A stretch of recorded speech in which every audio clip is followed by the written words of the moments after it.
Milliylik an'ana va qadriyatlarning bugungi kundagi aksidir. Bu uslubdagi obraz yorqin ranglarga boy bo'ladi va albatta opa-singillarimizga yanada chiroy bag'ishlaydi. Soch turmaklari haqida gap ketganda odatda o'rimli turmaklar tanlanadi. O'rilgan sochlar nafaqat chiroyli, balki orasta va tartibli ko'rinadi.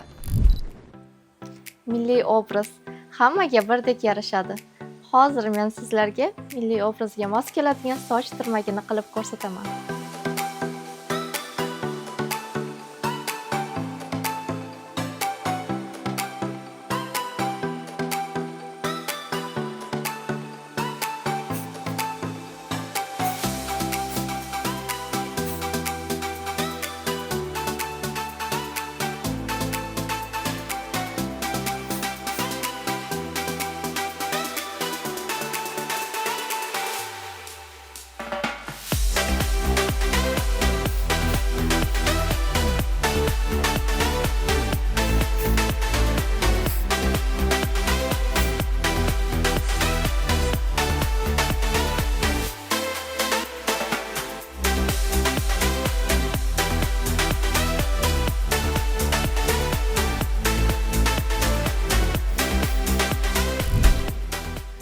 Shunday soch turmaklari borki, ular uslub tanlamaydi.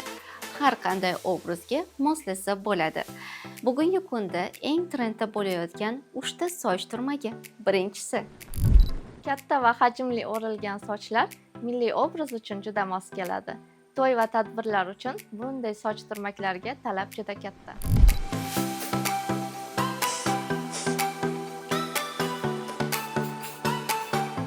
Past qilib yig'ilgan klassik soch turmagi nafis va zamonaviy ko'rinish beradi. Bir qarashda oddiy, lekin hozirda eng trenddagi turmak hisoblanadi.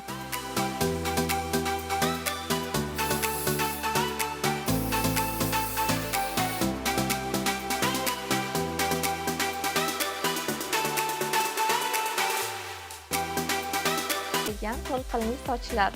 Bu turmak obrazingizga romantik ko'rinish beradi.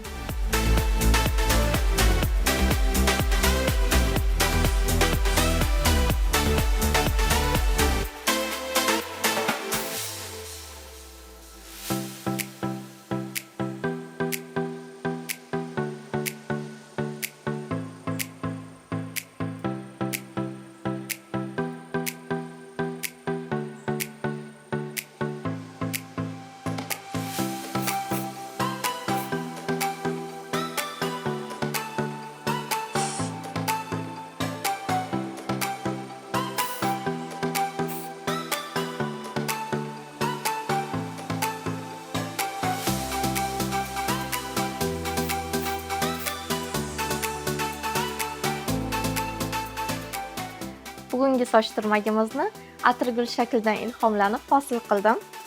Milliy obrazga mos keladigan soch turmagimiz tayyor.